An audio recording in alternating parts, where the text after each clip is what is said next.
సూర్యుడు ధనుస్సు రాశి నుంచి మకర రాశిలోకి ప్రవేశించే రోజు. అందుకే సంక్రాంతి జరుపుకుంటామని చాలామందికి తెలుసు. మరి ఈ పండుగ వెనుకున్న కథల గురించి మీకు తెలుసా? 4 రోజుల పండుగైన సంక్రాంతి వెనుక 5 కథలను ప్రత్యేకంగా చెబుతారు. మొదటి రోజు భోగి, రెండో రోజు సంక్రాంతి, మూడో రోజు కనుమ, 4వ రోజు ముక్కనుమ. ఈ 4 రోజుల పాటు పాటించే ప్రతి సంప్రదాయం వెనుక ఓ కథ ఉంది. అవేంటో తెలుసుకోవాలంటే just watch this R24 special.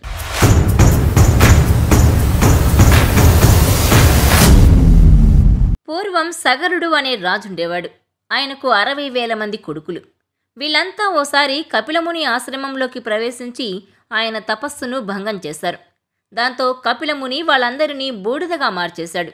ఆ బూడిద కుప్పల మీద గంగ ప్రవహిస్తే గాని వారి ఆత్మ శాంతించదని తెలుసుకుని ఆ వంశంలో వారంతా గంగను ప్రార్థిస్తారు.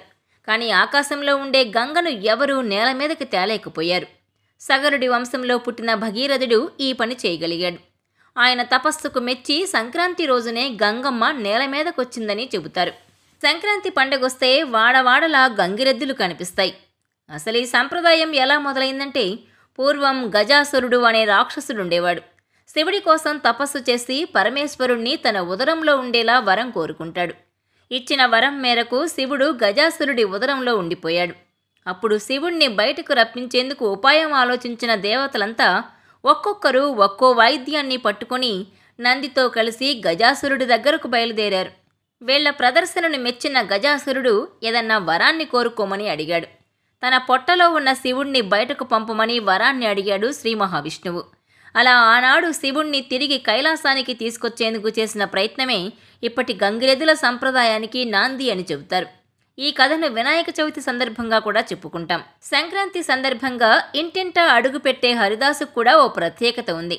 సంక్రాంతికి సాక్షాత్తు ఆ శ్రీకృష్ణుడే హరిదాసు రూపంలో ఇంటికి వస్తాడట. ఆయన తల మీద ఉండే పాత్ర ఈ భూమికి చిహ్నమని చెబుతారు. అందుకే ఆ పాత్రను హరిదాసులు నేల మీద పెట్టరు. భిక్ష పూర్తయి ఇంటికి చేరుకున్నాకే దాన్ని కిందకు దించుతారు. ఇక కనుమ రోజు పశువులను పూజించడం వెనుక కూడా ఓ కథ చెబుతారు. ఓసారి శివుడు నందిని పిలిచి భూలోకంలో అందరూ రోజు ఒంటికి నూనె పట్టించి తలకు స్నానం చేయాలి, నెలకు ఓసారే ఆహారం తీసుకోవాలి అని చెప్పి రమ్మన్నాడు. కానీ నంది అయోమయంలో రోజు ఆహారం తీసుకోవాలి, నెలకి ఓసారి నూనె పట్టించి స్నానం చేయాలి అని చెప్పాడు. కోపం వచ్చిన శివుడు ప్రజలు రోజూ తినాలంటే చాలా ఆహారం కావాలి, ఆ ఆహారాన్ని పండించేందుకు నువ్వే సాయపడాలి అన్నాడు. అప్పట్నుంచి ఎద్దులు వ్యవసాయంలో సాయపడుతున్నాయట. స్వయంగా నందీశ్వరుడే భువికి దిగొచ్చి ఆహారాన్ని అందిస్తున్నాడన్న నమ్మకంతో పశువులను నందీశ్వరుడుగా భావించి కనుమ రోజు పూజిస్తారు. తెలంగాణలో సంక్రాంతి అంటే పతంగుల పండుగలు చాలా ప్రధానం. దీని వెనుక కూడా ఓ కథ చెబుతారు. సంక్రాంతితో ఉత్తరాయణ పుణ్యకాలం మొదలవుతుంది. అంటే దేవతలకు ఇది పగటి కాలం. ఈ సమయంలో దేవతలంతా ఆకాశంలో విహరిస్తారట. వారికి స్వాగతం పలికేందుకు గాలిపటాలు ఎగరేయాలని చెబుతారు.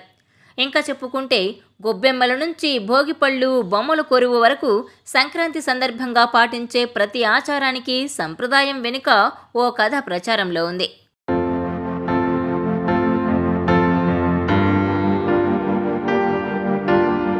ఈ వీడియో మీకు నచ్చినట్లయితే please share, like and subscribe R24 Telugu.